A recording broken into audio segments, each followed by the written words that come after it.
ثم جعلناك على شريعة من الأمر فاتبعها ولا تتبع أهواء الذين لا يعلمون. Berikutnya, ke inti permasalahannya. Apakah benar syair itu harus ada musiknya? Iya. Katanya ada 5 rukun di dalamnya, ada 5 syarat. Ada 5 syarat. Yang pertama afkar, ide, renungan, pikiran. Terus yang kedua uslub, gaya, bahasa. Kemudian yang ketiga al-fasaha, kefasihan. Yang kemudian yang keempat al-khayal, imajinasi. Kemudian yang kelima dia sebut iqa, musik, iqa, irama, notasi. Dia kumpul semua ya. Baik, pertanyaannya dari mana dia dapat ini?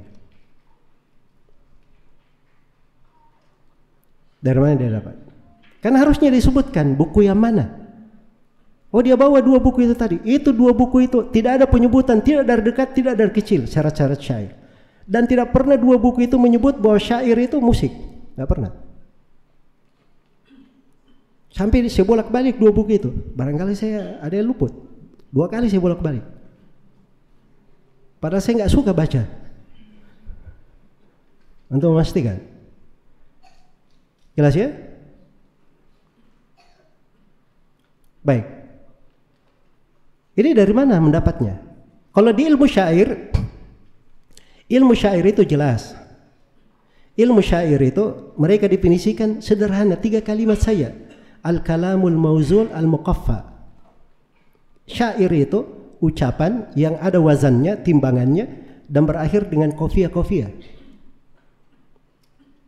Nah, itu syair. Jadi cuman ucapan, ada timbangannya.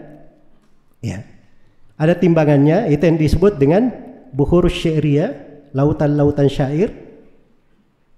Terus ada akhirnya, qafiyahnya. Jelas ya? Ada akhir dari qafiyahnya. Aya ayyuhar rajulu al-muallimu ghairahu halla li nafsika kana dat-ta'limu ibda binafsika fanhaha an gayyiha fa idza intahat fa anta hakimu. Ini akhirnya mim. La tanha an khuluqin wa ta'tiya mithlahu arun alayka ila fa'alta 'azimu. Jelas ya? Itu syairnya Abul Aswad Ad-Duali, pencetus ilmu nahwu.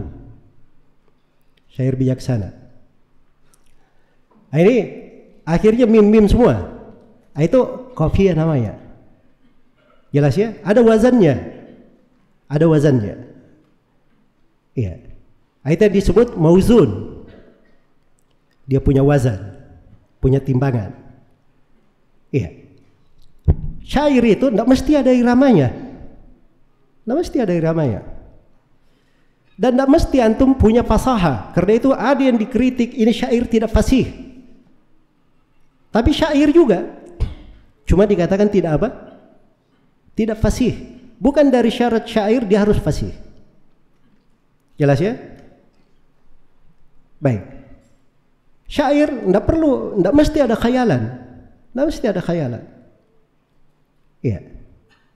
Seorang ingin misalnya membuat syair tentang bidang-bidang dari ilmu, dia buat saja, nggak ada masalah. Seperti misalnya 8 makhluk yang Allah ciptakan untuk kekal. Ada 8 makhluk memang Allah ciptakan untuk apa? Untuk kekal, tidak sirna. Apa 8 makhluk itu? Wah, itu terlalu lama merojanya. Baik. Sorga, neraka, arsy, kursi, lauhul mahfuz, qalam,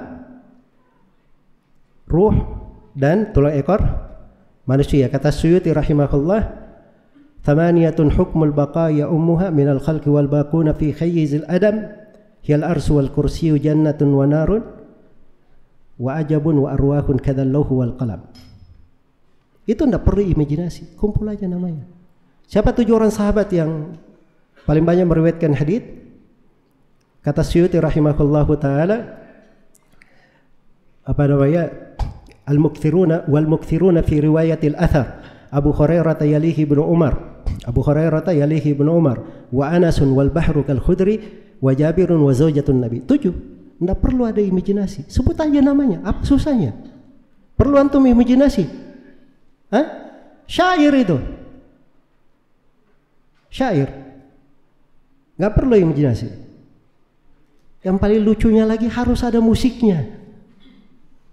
Dapat dari mana harus ada musiknya? Tadi saya sudah sebut Al-Hutai'ah ya. Dia dengar musik. Marah dia, suruh berhenti orang itu, atas dia pergi. Kalau memang syair ada musiknya, itu Al-Hutai'ah tidak akan mungkin membaca syair. Ada anak perempuannya, ada keluarganya. Ya kan? Syair itu terdiri dari 3, semua syairnya orang Arab tidak lepas dari 3. Ada namanya sabab, ada namanya watat, dan ada namanya fasilah, fawasil. Ini 3. Sabab itu terbagi 2. Ada sabab khafif, ada sabab thaqil. Watat ada 2, ada watat majmu', ada watat mafruq. Kemudian fawasil, ada fawasil sughra, ada fasilah sughra, ada fasilah kubra. Ini antum jadi bingung akhirnya ya. Karena kita bahas syair sekarang. Baik, sabab itu apa?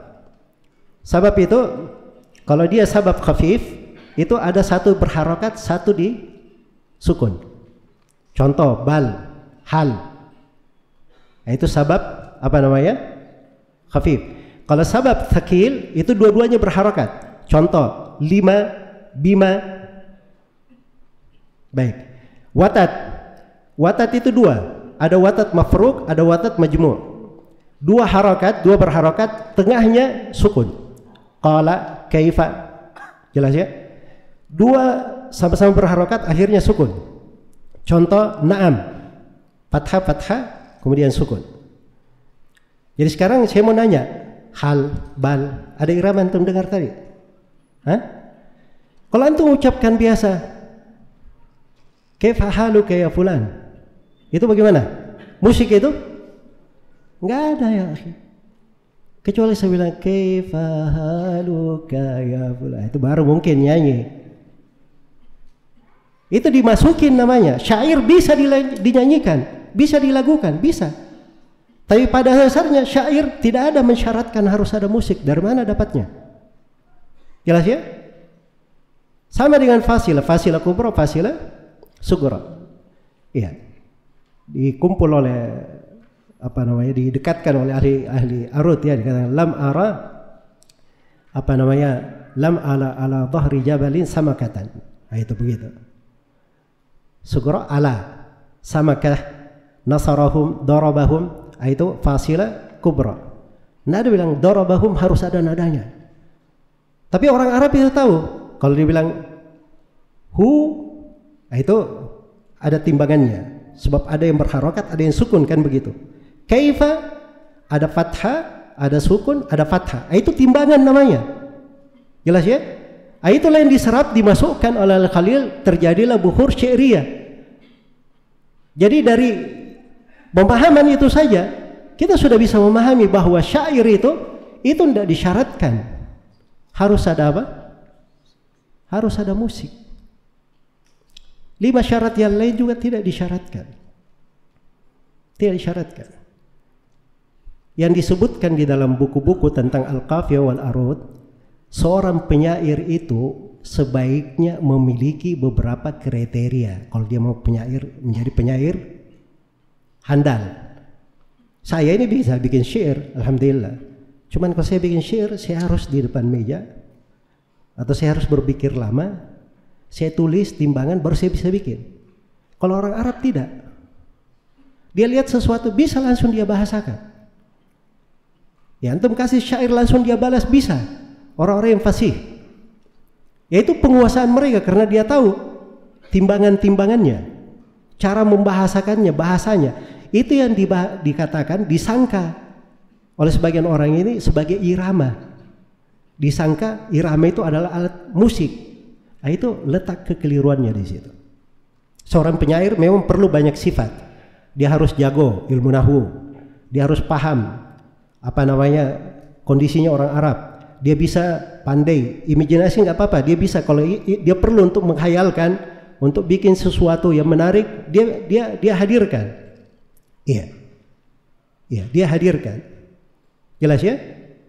Dia memang harus hadirkan. Tarjun najata wa lam tasluk masalikaha inda safinata la tajri 'alal yabasi. Kamu menghendaki keselamatan, tetapi kamu tidak menempuh jalan-jalannya. Perahu itu tidak berjalan di atas daratan. Kan perlu dihadirkan hal yang mencocoki keindahan bahasa. Itu bekal si penyairnya, bukan syarat sebuah syair. Dia perlu ilmu balaghah dengan 3 jenisnya. Dia perlu banyak membaca dari buku-buku sastra Arab. Sering dia baca syair-syairnya orang Arab, termasuk Al-Mu'allaqat As-Sab'ah.